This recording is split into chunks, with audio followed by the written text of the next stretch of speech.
Saludamos al doctor Bernardo Vega.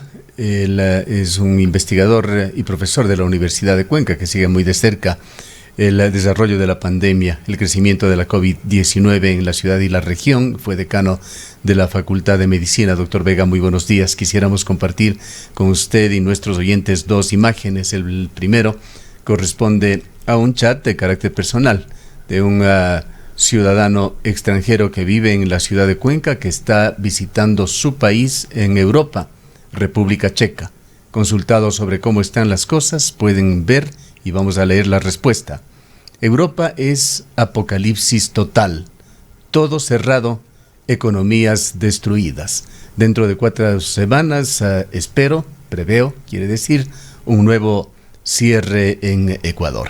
Mientras tanto, el último reporte que usted, doctor Vega, ha puesto en las redes sociales da cuenta también de algo muy preocupante.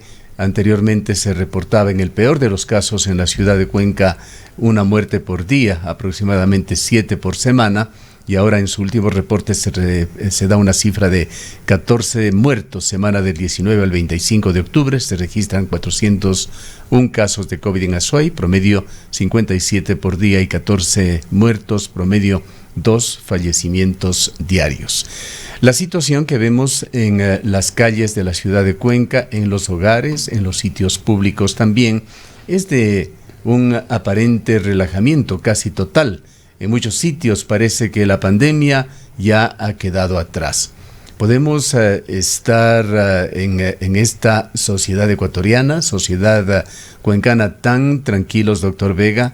¿Se justifica la situación o es que nos estamos engañando y estamos elevando las posibilidades, elevando el riesgo de que una segunda ola o la continuación de esta primera ola nos golpee con mucha fuerza? Quisiéramos conocer su criterio profesional. Muy buenos días, ingeniero, y un saludo a toda la ciudadanía que nos escucha.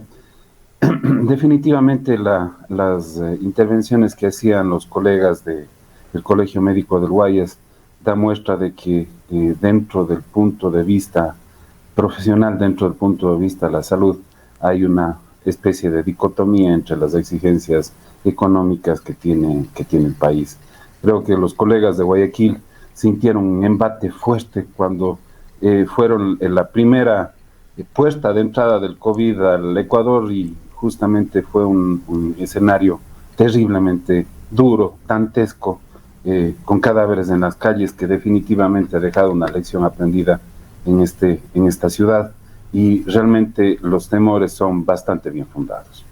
Lo que mencionaba los colegas de Guayaquil, lo hemos venido mencionando hace bastante tiempo, a medida que hemos visto los reportes y los avances del COVID en relación a los feriados, la movilidad, Día de la Madre, Día del Padre, los distintos cambios de semáforo, feriados del 10 de agosto, han incrementado los casos, el número de casos en aproximadamente 30 o un 40%, y en algunos casos inclusive han duplicado o triplicado los casos precedentes del mes anterior, que es aproximadamente el tiempo que demora en incubación el virus.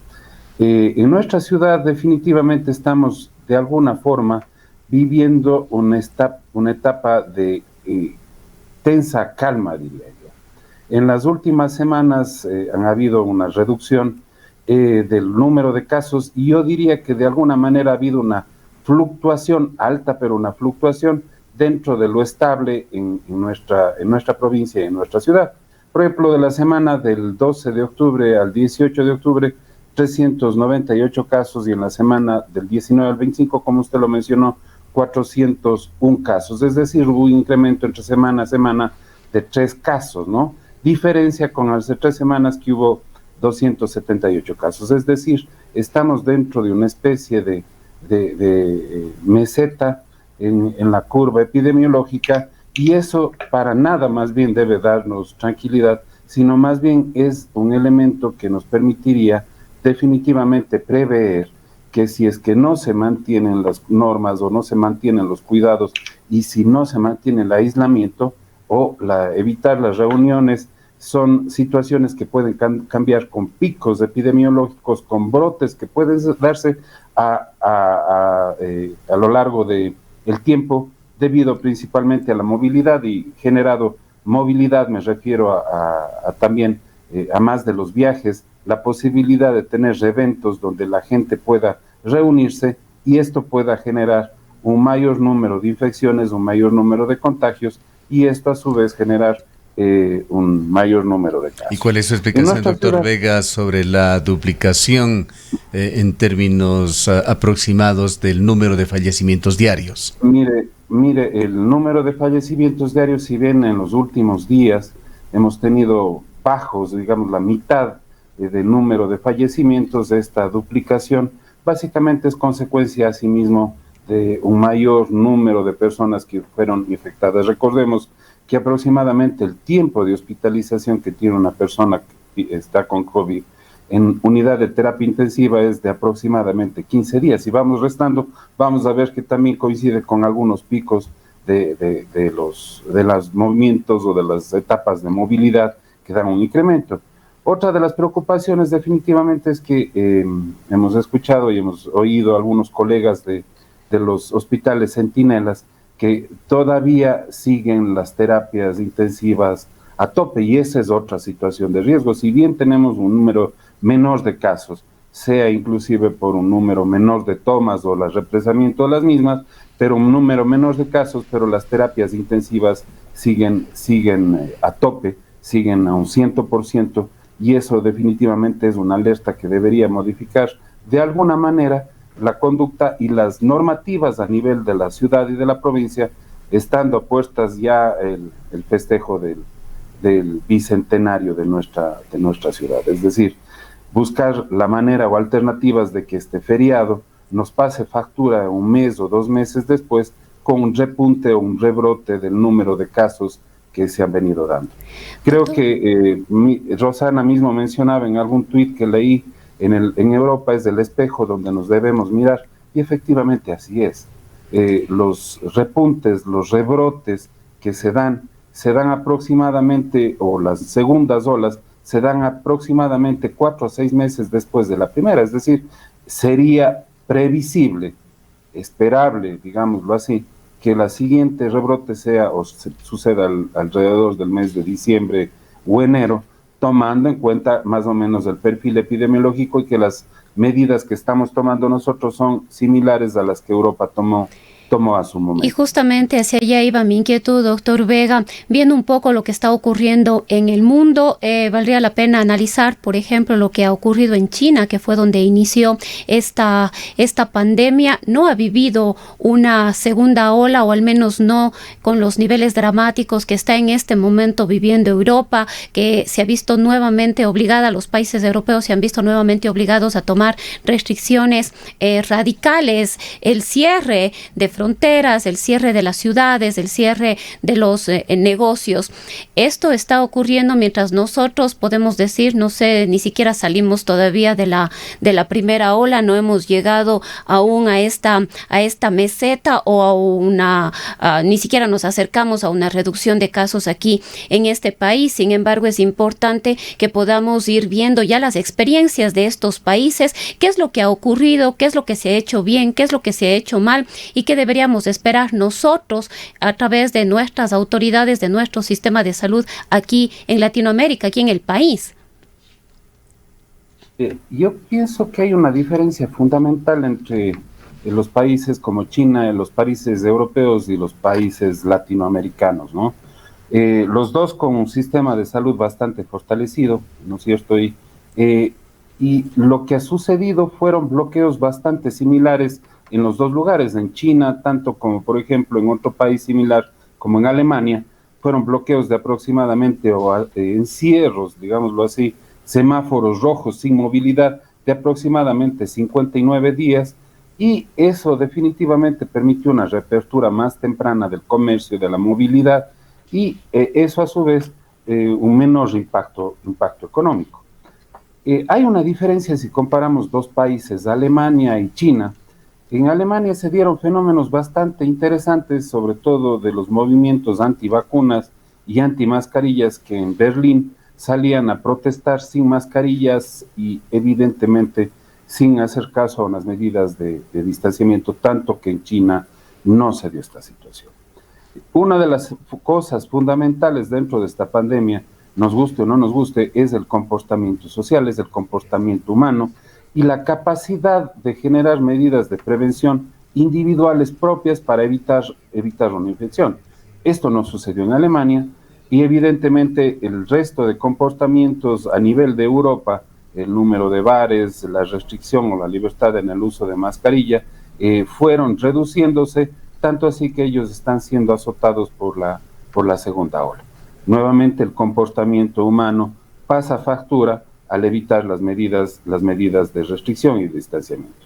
Lo que China hizo, lo que China tiene más un bagaje de conocimientos, es justamente que ha soportado epidemias similares en el pasado, gripe porcina, gripe aviar, H1N1, etcétera, etcétera, y tiene ya una disciplina de comportamiento y tiene ya una disciplina en su manejo y en su precaución y autocuidado que le ha permitido sobresalir. Y según veía un reportaje el otro día, es la única economía a nivel mundial que ha salido a flote. ¿Cuál es la experiencia que nosotros deberíamos tomar? Escuchaba en su medio hace unos días a una persona que aprecio mucho, al licenciado Bernardo Abad, el concejal de Quito, y definitivamente hay que buscar un justo medio entre las necesidades económicas y las necesidades de salud. Esto no ha pasado. Esta pandemia sigue afectando a nuestra ciudad, a nuestro país, y sigue pasando factura con el número de personas que se infectan y sobre todo dolorosamente saber que el número de personas que han fallecido a nivel nacional ya el día de hoy superan las 12.500 personas, ya sean con diagnóstico o con sospecha de COVID. Doctor Vega, saber que obviamente es una enfermedad que puede ser prevenida mediante las medidas de distanciamiento. Aunque sabemos de las deficiencias del sistema público de salud, incluso de la mala calidad de la información estadística que tiene muchas observaciones aquí en Ecuador, hay una advertencia que debemos tomar en cuenta, que es la del doctor Julio Molina, coordinador zonal 6 del Ministerio de Salud Pública, es decir, el coordinador de esta zona, el director de salud, como lo conocíamos antes. Él habla y advierte sobre una nueva oleada de casos que se prevé para los meses de noviembre y diciembre. Efectivamente. Yo pienso que pese a todas las situaciones que se han dado, creo que bajo la coordinación del doctor Molina aquí en la zona ha sido algo bastante interesante ver que tenemos una mortalidad menor referencial al resto del país y obviamente no hemos llegado a unos colapsos de ese tipo. Y efectivamente, como mencionaba, si tomamos de referencia o el espejo de lo que ha pasado en Europa, 4 a 6 meses después de la primera ola viene la segunda ola. Esto estaríamos hablando de noviembre, diciembre o inclusive enero, de no tomarse las precauciones adecuadas. ¿Qué hacer? Definitivamente en este tiempo donde ya existe o los casos son comunitarios, el mismo Ministerio de Salud Pública y veía que está iniciando un programa de tamizaje o de testeo casa a casa, que son cosas fundamentales. Uno de los problemas de la transmisibilidad que tiene el coronavirus es que las personas estando asintomáticas, al tener contacto con otras personas, puede producirse una infección y efectivamente sin saberlo pueden ser contagiantes. Y esta situación se da justamente en las reuniones, se da justamente en las aglomeraciones, se da justamente en lugares cerrados donde se produce obviamente esta transmisión por aerosoles del coronavirus. Efectivamente, creo que es necesario que estemos de alguna manera preparados y tratemos de virar esa curva. Se ha demostrado que el comportamiento, como lo hace China, el comportamiento adecuado, las medidas de restricción, tienen efectividad y tenemos obviamente el ejemplo de otros países donde se han ido relajando las medidas y ahora están con el embate de la segunda. Un dato final, doctor Vega, ¿qué dicen las últimas informaciones con respecto a la gente que se ha expuesto a la COVID-19 aquí en el Cantón Cuenca? Y si es que hay un dato en la provincia de la Suay, un dato anterior entregado por usted mismo, daba cuenta de que un 18% de la población se había expuesto ya, es decir, se había contagiado con la COVID-19.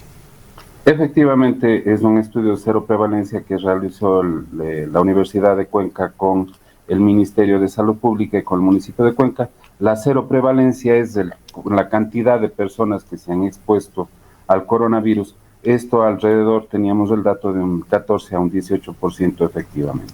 Creo que este nuevo estudio de cero prevalencia permitirá, que está haciendo el Ministerio de Salud Pública, permitirá conocer. Pero ojo que es importante esto. Si bien tenemos un 18% de expuestos, que es una muestra estadísticamente calculada, esto quiere decir que representa la población, redondeemos, un 20% de la población ha sido expuesta al coronavirus, significa que el 80% aún no. Y esto justamente es una situación que pone en riesgo a las personas que no hemos estado expuestas y no hemos cursado la enfermedad. Muchas gracias, doctor Vega.